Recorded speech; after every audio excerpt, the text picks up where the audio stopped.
Et oui, 01net TV toujours sur les toits de Paris pour vous faire découvrir tout au long de ce mois d'août, pendant vos vacances, ces innovations technologiques qui ont marqué ces 30 dernières années. Et on s'intéresse aujourd'hui à une innovation française.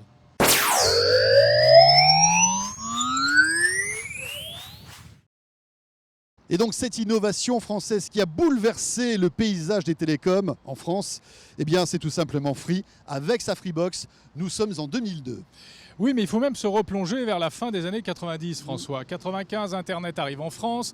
Il y a encore très peu d'opérateurs. France Télécom pense qu'il va être le seul à proposer de l'Internet aux Français.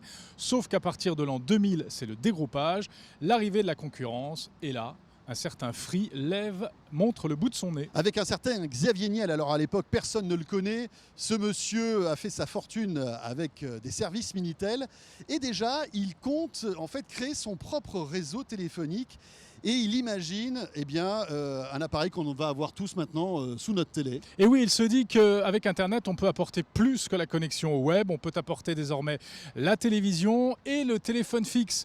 Alors il part dans la Silicon Valley chercher l'appareil miracle. Et bien voilà, alors il cherche et il ne trouve pas d'ingénieur dans la Silicon Valley qui peut lui fabriquer sa box magique. Alors il revient en France, tout penaud, et c'est ici dans la région parisienne, avec des ingénieurs, qu'il va créer la Freebox. Voilà, un appareil tout en un qui offre 3 services, d'où son nom, le triple play, et ce sera une véritable révolution. Alors le succès de la Freebox, on le doit à quoi? Eh bien tout simplement à un marketing incroyablement réussi. On a un prix qui est très bas, 29,99 €. Pour ce prix-là, on a 3 services, la télévision, le téléphone, l'Internet. Et c'est beaucoup moins cher, bien sûr, que les concurrents. Et oui, à l'époque, pour avoir l'équivalent chez les autres opérateurs, il faut compter au minimum 45 €. Et l'un des points forts, c'est d'avoir intégré même les appels vers l'étranger dans son forfait à 30 €. Et rappelons qu'à l'époque, ça coûtait une fortune, le fait d'appeler à l'étranger. Là, c'était compris dans le prix. Alors, c'est un véritable tournant car les autres opérateurs vont devoir s'aligner.